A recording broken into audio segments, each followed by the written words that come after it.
Caught between a slave camp in China in New York City. I know it's crazy, but it's true. You do realize all of your big three American cars and all your Japanese ones, you know, Toyota and all that, most of your crap is coming from China that you need for that car. Some of the most important things you need for that car are coming from, as Trump would say, China.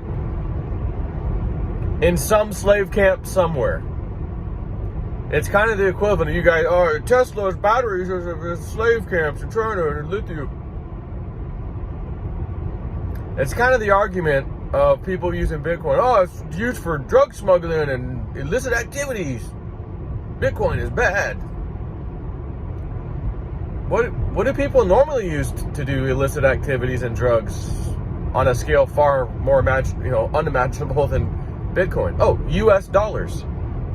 I'm sure you've come across the article or the video, someone explaining that, you know, every freaking dollar,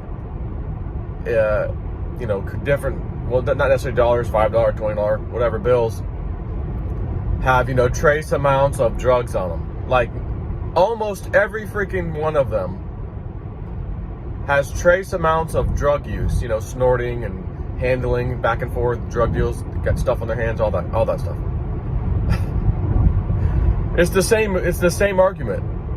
Slave camp made those batteries and those parts. Yeah, and so did they for your car, your gasoline or diesel. Only difference is my car doesn't need all the shit your car needs. I can stop at a gas station. I don't. Not typically. The charging station equivalent. My gas station stop was because they have Tesla chargers there, so you could go inside, get a little snack, take a little bathroom break, come out. Holy shit, my car's charged 46% in like 8 minutes. Wow. Now, typically, I just go home and plug in. I never stop at a gas station. I don't have to worry about all the pumps down. Oh, someone swiped my effing card. They had one of the swiper machine things behind the damn thing, but I saw the seal. I saw the security seal, and the security seal was new. Damn card got swiped again. Oh, I gotta cancel my card. Got to call the bank. I got to go log into every effing thing, and I forget half of them. Well, hey, your payment didn't go through. You got to fix. Ah, shit. That's another one. Let me go change my card on that one. Those cards typically get swiped like that at the gas stations. That's their favorite way to get them. I don't need to stop at a gas station. I don't need to swipe. And as a matter of fact, I didn't, even though I was at a gas station, technically getting charged or charging the car, didn't have to put my card into it. I went inside and paid. You know, they're not going to swipe you there.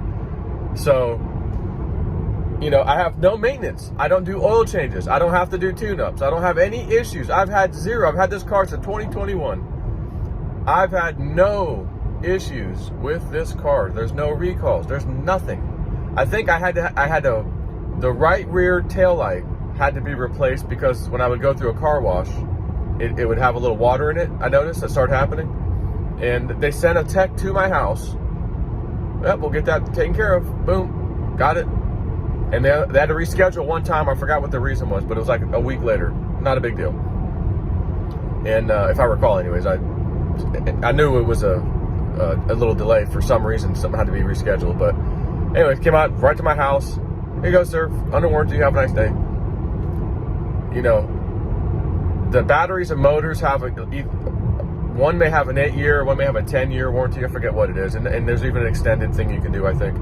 Like, I need nothing. There's no maintenance. The only maintenance is, maybe it's time to rotate my tires. You know? And what are the benefits? Unbelievable gas mileage equivalent to gasoline and diesel vehicles. Unbelievable gas mileage equivalent. Plug it in. And yeah, we want to talk about being good to the environment. You know, what about the lithium? Oh, okay, well, they also don't pollute the environment when you drive them. And again, you know the technology is going to change. I've talked about this. Battery technology, it's going to change. It's gonna get better. They may find some new type of battery. Oh, we don't need lithium anymore. Or the word battery slowly creeps out of your vocabulary because there's not going to be batteries as we know them anymore. You will have a power unit that powers your electric drive motors, etc. So, yeah, I'm just making some points here. You know, some of you guys, some of you guys crack me up. Listen, I own, besides this Tesla, I have a Jeep Wrangler. So that's Jeep. Even though it's under the Chrysler umbrella, it's Jeep. I have a Ram 1500.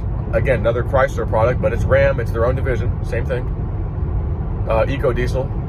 And then I have the Tesla. Now, my wife has the Chrysler Pacifica or whatever, which you guys know I had to effing go through lemon law bullshit. And was approved. And then finally they got the final part and like, you know, can we just try to put this in and see? And I'm like, all right, you know, sure. My wife really likes the van. She likes the minivans. And they finally got it, it seemed like, taken care of. Okay, so now we've been driving and it's been pretty damn good now. So I've gotten all within a short period of time recently recall letters. And I already had one on the Ram, which I took in and they fixed it. I don't remember what it was now. It was a while ago. But I got 3 letters for all 3 of those Chrysler under that umbrella products, cars, trucks. There's a recall that affects blah, blah, blah. The Jeep and the truck and the Chrysler minivan were all different recalls. We don't have a solution at this time. Why the F are you letting me know, I guess? But I guess it's nice to know. When we do have a solution, we'll let you know. Okay, I guess. All right. You know, then you got anything, I think, past 2012 diesel. Mandatory again. Let's go green, leftist government. Got to have diesel exhaust fluid, also known as DEF. DEF. Diesel exhaust fluid. It even sounds as dumb as you think, yes. So I've got to buy diesel, and then occasionally, as the DEF runs out, it does run out slowly, you got to spend about $20. $20 now is the normal cost now. And when it first came out, you know, it wasn't as bad. Oh, it's $12, $10. You might find some for $8. And now, as usual, something you have to have. You can't drive it without it. Your vehicle will shut down into like limp home mode if it runs out. So there's no tricks. You know, you're kind of screwed. Got to have it. You know, just like you got to have that fuel. It doesn't matter if it's $6 a gallon gas in California. You want to get to work. You want to go live your life, don't you? Yep. Got to pay the guy, the man. So DEF fluid's low. Got to get another 2.5 gallon jug, and the 2.5 gallon jug is about $20 nowadays. So every now and then, your high-priced diesel, because it's way higher than gas, and it never came back down to what it used to be as far as the equivalent, you know, percentage. Like, you know, diesel was usually a little bit higher.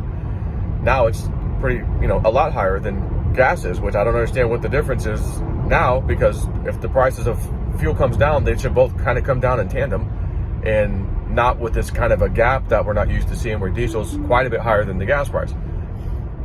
You know, it's like, oh, it used to be 50 cents higher. Now it's $1, you know, or whatever. It doesn't make sense. But so you got your diesel costs and your DEF costs. Gotta go green. You know, and again, they're trying. Listen, they're telling you in advance, we're gonna, you know, California, we're gonna phase out all, you know, internal combustion engine type vehicles by 2030, you know, whatever the deal is.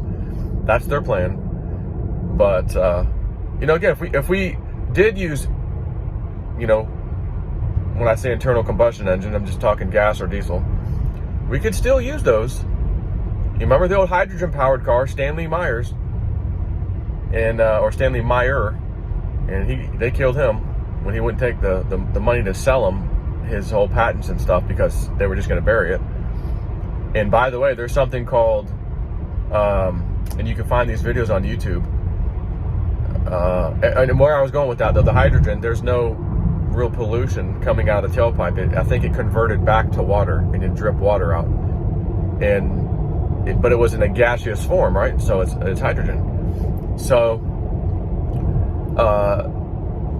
what is that thing called? They had these people just experimenting in their backyard with small engines and like generators and things, and they would gasify the fuel. They would just take fuel vapor, and you just search for it. There's still videos on YouTube. Fuel vapor engine or fuel vapor.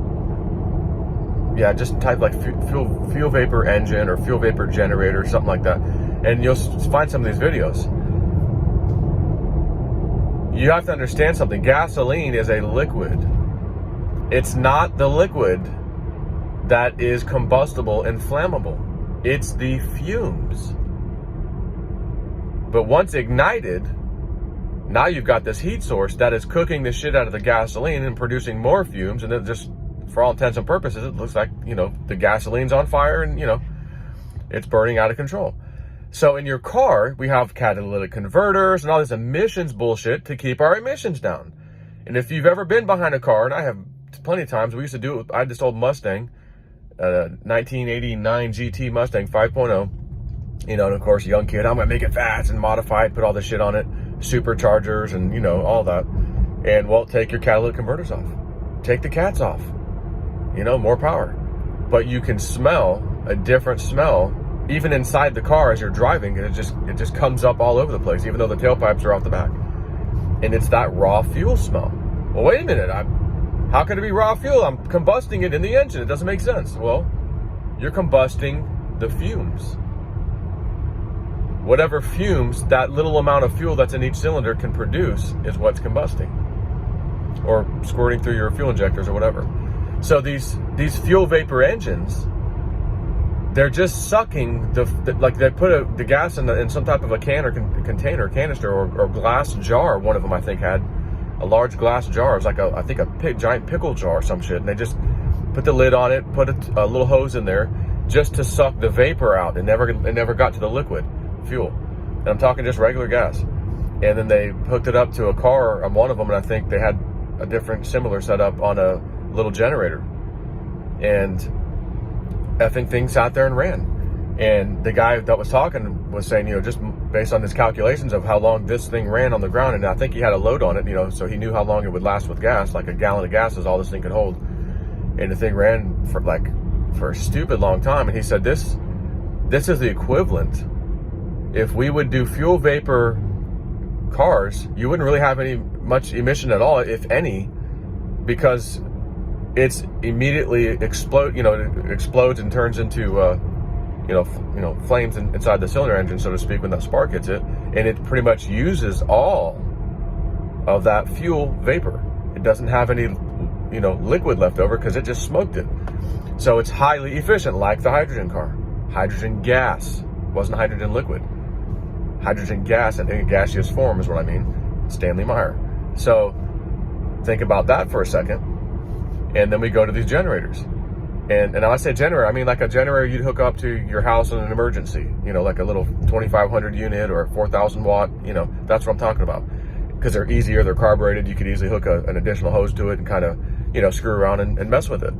And he said this is like at least probably 300 miles per gallon of gas, because you're only sucking off the vapor.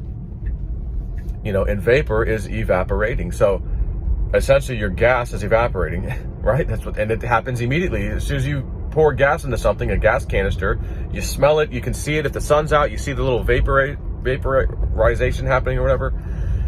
That's what we're talking about. So he's like, this stuff constantly evaporates and you can see it, right? We've all seen it. So it's a reaction that just gasoline happens to happen with that. So it kind of vaporizes pretty good. So he's like, you're just sucking a little bit of this vapor out of there.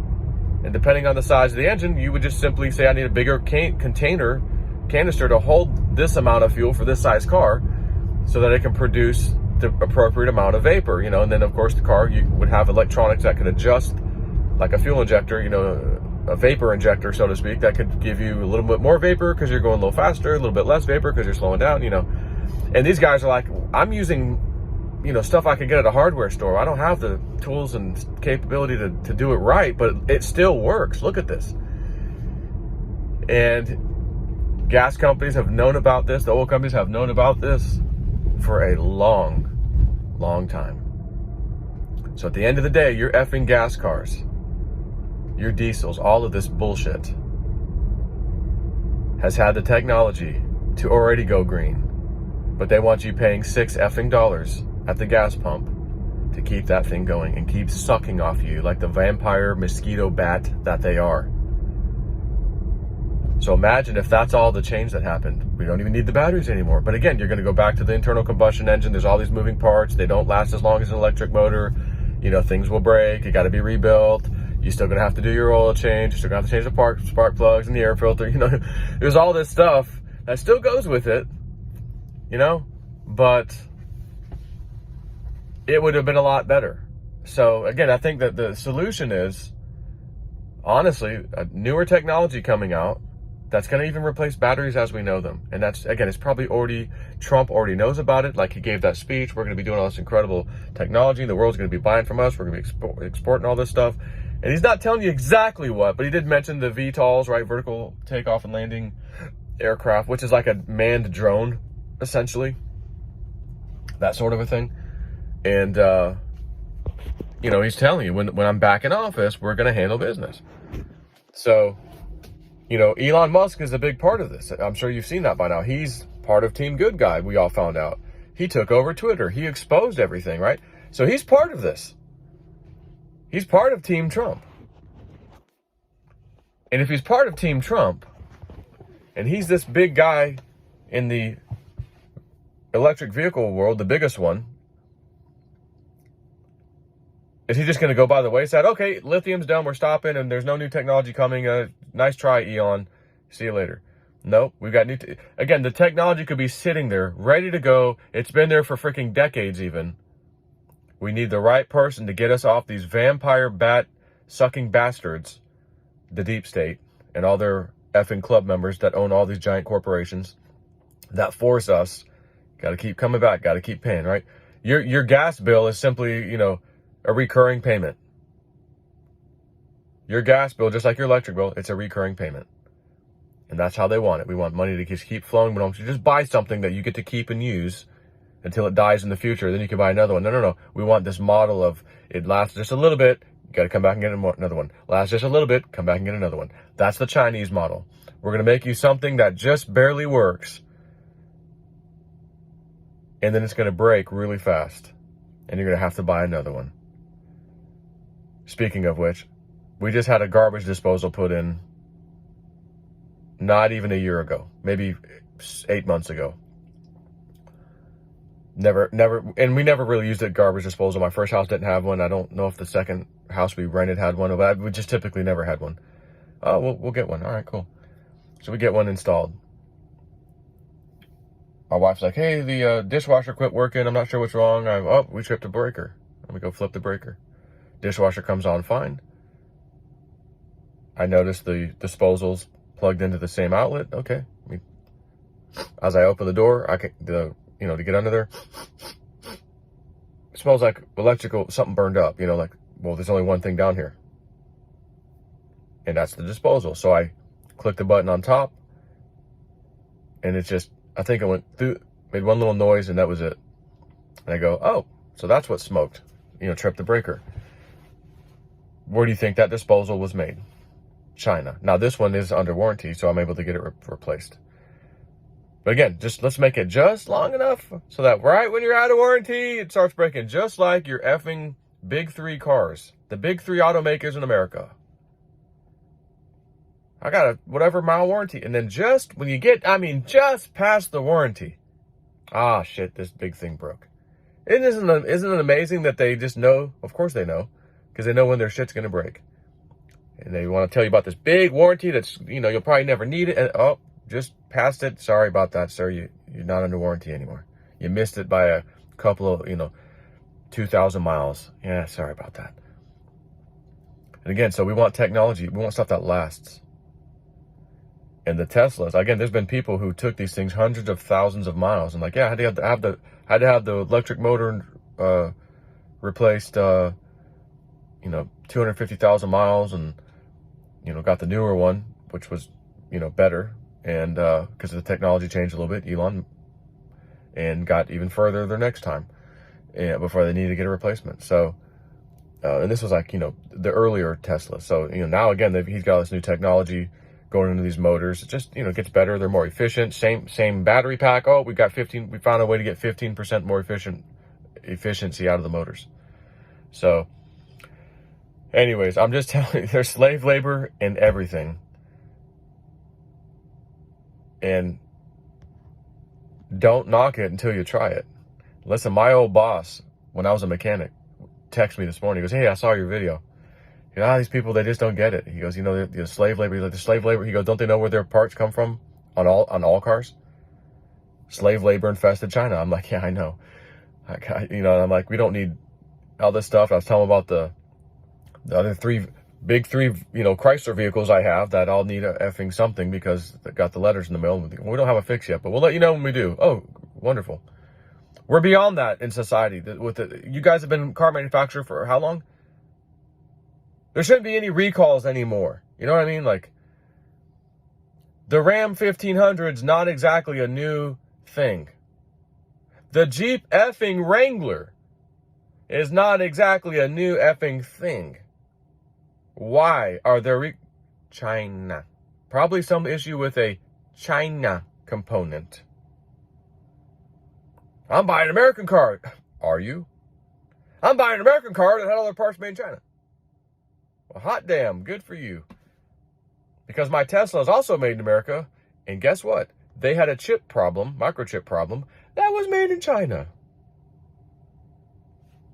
And there was a little delay in some of that stuff a while back. So, again, everything China, China, China. Trump says, F China when I'm in charge. So, some of the funny, I may have mentioned a few of the funny stories in my life. Some of those funny stories were at his shop when he was down here. He moved up to Alabama. But he's like, look, he goes, he loved Chevy. I mean, he was just a big Chevy guy his whole life. Damn Fords and, Dodge. And speaking of that, this guy Darius we worked with, he was a mechanic, and he wouldn't call it a Dodge or a Ram. He's fucking Billy Goat. It's pissing him off. He can't fix something. He's fucking Billy Goat. Goddamn Billy Goat. Darius. Johnny remembers him. And so, anyways, what was I going to say with that? So, he was telling me, he goes, he's like, I'm driving a Chevy Volt. Needs, just like the Tesla, needs nothing. And he goes, and I work for the dealership now. And he goes, so we're allowed to plug in for free. It doesn't cost us anything. So I drive to work, I plug in, and I'm basically driving around for free. And I'm thinking, my dad, I didn't tell him, but I was like, my dad, where he's living, he gets free, it's electricity's included. And he plugs his car in, it's not, and they don't care. Yeah, go for it. So my dad, with the old Nissan Leaf, my first experience, which I gave to my dad, when I got a different car at the time, and because 80-mile charge on that thing that's not enough.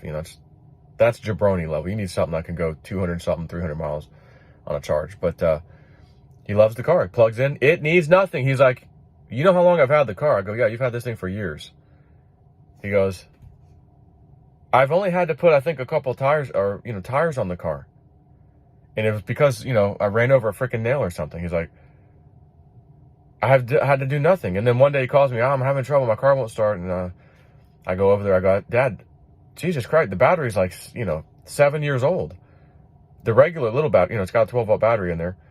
And which all of them do. All these cars do typically.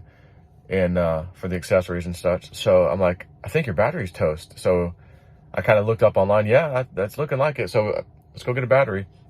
And I've jumped him off, a little jump box, and it's fired up. I go, so now it's on. He can drive. Okay, it's your battery. Let's go. So he went and bought a battery. That was his expense. Ran over some, nails and a couple tires, and a freaking battery. That's all he's had to do to the car. The air conditioning still works. Like, I think he has a problem with the left window right now. Like it'll get stuck now. But again, the car, 7-year-old car, you can't beat it. He's put nothing into the car. no constant oil changes and all this crap. You know, you need an air filter now, sir. Could do a radiator flush. Oh, your transmission lines are time to transmission. What? Engine oil. What? Air filter. What? And you remember that big snowstorm that came through southern Texas and caught everybody off guard? It was, I think, a couple years ago. And people died in their garages, and like they were putting their cars in their garage and then starting them to create heat, turn their heater on, because the snow wiped out their power and it was freezing in their houses. So some people, just not knowing, you die from carbon monoxide poisoning, and a few people did. And if you had an electric car, you could have went in your garage and just sat in it, fired it up, turn on the heat, lay back, fall asleep, do whatever you do, just like you would have tried to do in the other car, and it produces no emissions. Kind of nice. But again, I think the lithium technology will ultimately change, and we may have some kind of thing like known as a power unit instead of a battery. And the power unit powers your electric motors. And everyone will be driving around, and you won't have these dumb little bastards with their rice burners and their big fat fart cannons.